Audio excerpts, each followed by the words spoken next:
Two-sentence horrors. As I slit her throat, I looked in her unblinking eyes and realized too late that she wanted to live. I knew it to be true, because mirrors don't lie. "Please, take me instead," I screamed, grabbing at the two men who took my child. "Sorry ma'am, children only," they said, as they continue loading up the last lifeboat on the ship. So it turns out you can feel everything that happens to your body after death. I suppose I should be flattered my husband still finds me attractive after all these years.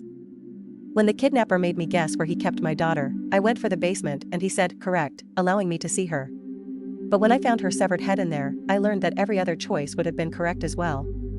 She said last time, "We're stuck in a time loop." Which really pisses me off, because that's what. "Now be careful, that line of rock salt is the only thing keeping them out," the man said, welcoming my group into his refuge. "Sea salt," I clarified. "Sea salt keeps us out." For my last wish, I wished my dad to be alive again. I stood atop his grave and smiled, imagining him screaming and clawing at his coffin lid as he did the 2 previous times I wished him back. Battery at 1%. I looked at Earth one last time before my suit ran out of power. It's been almost a decade since I last saw my mother. And she still reminds me every day that if I misbehave again, she'll take my hearing too. Yesterday I visited my boyfriend, who was serving a life sentence in prison. As I watched that asshole shaking and pissing himself with fear, I knew he finally regretted beating me to death. My grandmother died giving birth to my mother, who died giving birth to me. As I feel my consciousness slip away, I pray that my baby is a boy. My wife got me a bracelet with the first initials of our kids on it. Now I lay on the side of the road, paramedics dragging me, as I silently pray for Donna, Nick, and Rachel. 1, 2, 3. My daughter counted, excited to play a little game of hide and seek. "That's it, sweetie, keep counting," I said with tears in my eyes as I pulled back my revolver's hammer, taking one last look at the bite on her arm. "I will give you all the riches you will ever need in exchange for your firstborn son, and if you do not have a son by the end of your life, your soul will be mine." After the 17th miscarriage, I started to catch on that it wasn't a firstborn the devil wanted. "Is it possible you've made a mistake, officer?" the wife stammered into the receiver, watching from the kitchen as her husband and 2 daughters ate at the dining room table. "The stubs we found on the remains are dated the same night you reported all 3 missing, ma'am," the officer replied. "Unlike us, our child will eat good food and live a life of luxury," the poor man said to his wife. "Are you sure he will be reborn into a wealthy family?" the wife asked as the astrologer lowered their child into the bathtub. The girl didn't like how big her front teeth were, so she decided to get them fixed. Looking in the mirror, she squinted her eyes in concentration as she raised the nail clippers to her mouth. As soon as my Billy closed his eyes after the injection, I asked to the veterinarian how long would the sedation last. He stared at me and stuttered, "Wait. Aren't you Miss Hill with Lucky?" The fortune teller had told me that fame would be mine once I stopped smoking, so I laid back in bed and lit a final cigarette as I dreamed of my new life. As a gaggle of leering medical students crowded around my bandaged flesh, excitedly taking notes as I wailed beneath the gauze, they marveled at how a man could survive third-degree burns over 97% of his body. "Oh, I don't like the taste of humans," the enormous bulbous spider answered to my mumbling pleas. Continuing to weave a web over me, it replied, "I much prefer the fresh, giant flies that will soon be hatching from your body."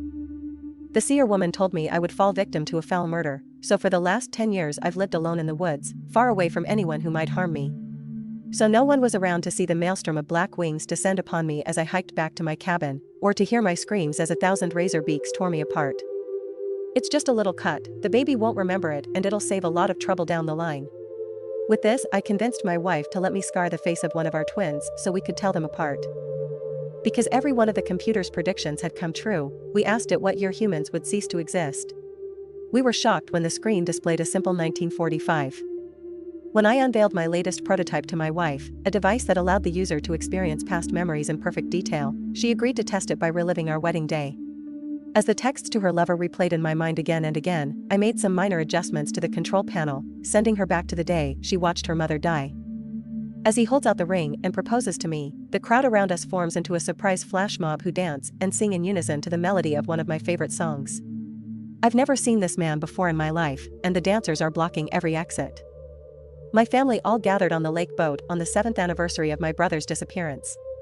Our solemn mood shifted to dread as my father yanked on his pole and slowly reeled in a foot with his signature birthmark. The sweaty guy next to me keeps asking me the time just as an excuse to start a conversation so he can ask me out, of course. I don't know why he bothered, I could clearly hear his watch ticking in his shirt through the whole flight. My wife always told me that if I had to choose, I should save the baby, I heard my husband say solemnly to the doctor, as my vision faded to black. Wait, baby? On Reddit, people innocently answered the question, what would you like as your last meal? The next day, each person who answered the question received a box containing the very meal they described in the post. My grand exit was all planned out. The actor playing the villain would point the gun prop at me, unaware that I had replaced it with the real thing. I didn't expect him to playfully hold it up to his own head, right before we went on stage. My late wife loved carnations. In fact, they are the last bouquet I ever gave her before she was killed, I said, a tear running down my cheek. I turned from the mirror as I heard my wife open the door and exclaim, "Ooh, carnations are my favorite, what's the special occasion, honey?" People often say that the first smile of a newborn baby is the cutest thing in the world. But I don't think I can look at my newborn son any longer, as he smiles at me with a full set of 32 adult teeth. I assumed my girlfriend was joking when she asked if I would still love her if she was a worm. I started to think differently when my doctor told me that I was experiencing hallucinations caused by a parasitic worm living in my brain. I cried as the doctor looked at the ultrasound and told me I have a happy, healthy baby growing. Alright, he called out as I was carried away in restraints, bring in the next subject for the repopulation program. A wealthy man approached me on the street and told me I could use his place to shower and sleep after he saw I was homeless. I arrived at his place, but the plastic wrap covering his furniture and carpets did not feel very homely to me. The seer had said that bile cancers would soon tear me asunder, so I took a handful of pills and laid down on the beach to go out on my own terms. When I awoke hours later, conscious but unable to move, I could not even scream as 1,000 scuttling horrors began to claw into my flesh. I finally worked up the courage to K myself.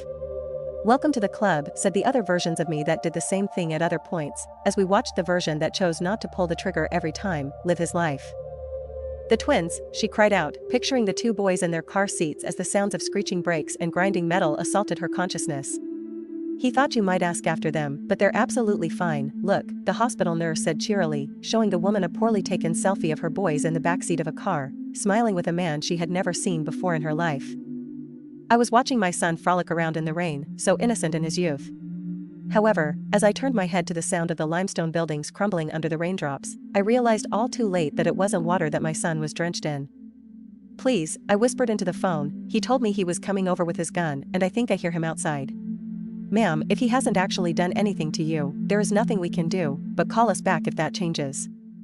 We're playing follow the leader, you have to do everything I do, my friend called back as he skipped across the field. I don't want to play anymore though. I began to softly sob as I heard the slight click underneath my foot. The use of a wand is important, lectured the wizard as his apprentice levitated a few grapes, not because it's necessary, but because it helps to give clarity to one's will. That evening, on a whim, the apprentice tried his hand at the grapes without a wand, and shrieked as his eyeballs flew from their sockets. As the ride operator told my husband and daughter that their seatbelt wasn't tied, the ride set off. At first I believed it was all a fun prank, except the operator didn't stop screaming. I woke up to two guys in suits asking about the cure to cancer. They seemed pleased when I didn't know what they were talking about. My wife fell apart when our child failed to survive delivery, but my mind immediately dwelled on how much money and time we'd wasted. With the astronomical price we paid for fresh kidneys, you'd think the smugglers would make sure the brat could breathe before sealing the crate. A young man asks an older man, "Why don't you ever tell us your war stories?" And he answers, "Because no one finds them as funny as I do." I scoffed at the fortune teller when she told me I would have to trade my firstborn daughter to secure my own freedom. I laughed at the bitter terrible irony, as the human trafficker explained the conditions of my release. I was born blind but was lucky enough to have a loving mother who took care of my every need. Imagine the betrayal I felt when a stitch slipped and a ray of light hit my eye for the first time. When the tsunamis hit, most people were evacuated. Feeling the trickle of water rise to my chin, I let go of the prison bars in bitter resentment. They say you die once when you stop breathing and a second time when someone says your name for the last time. Sitting alone in my dilapidated apartment for years now, I realize it's not always in that order. Bullets flew through the mall, ripping clothes to shreds. In the chaos, no one noticed the mannequins bleeding. Daddy made me sit in the chair while he tied a string from my tooth to the doorknob. Before he slammed the door, he said, "Tell me where mommy went, and we can stop doing this." I laid paralyzed, patiently waiting for the curse to be lifted by a true love's kiss. When the prince came, he tore away my dress with lust and I realized I was never meant to be saved. I frantically ran to Walmart's customer service to pick up my son who got lost in the store. "Nice try, sir," his father already picked him up. After giving birth, I asked when the young redhead nurse will be back with my baby. There's apparently no nurses working here by that description. I was so devastated when I came home and found my wife in bed with another man that I left without saying a word. It wasn't until the day after when I finally returned that I noticed the lock on the back door was broken. I forgot to grab something, I'll be right back, said Mom. As she rounded the corner, out of sight, the cashier began ringing up our groceries.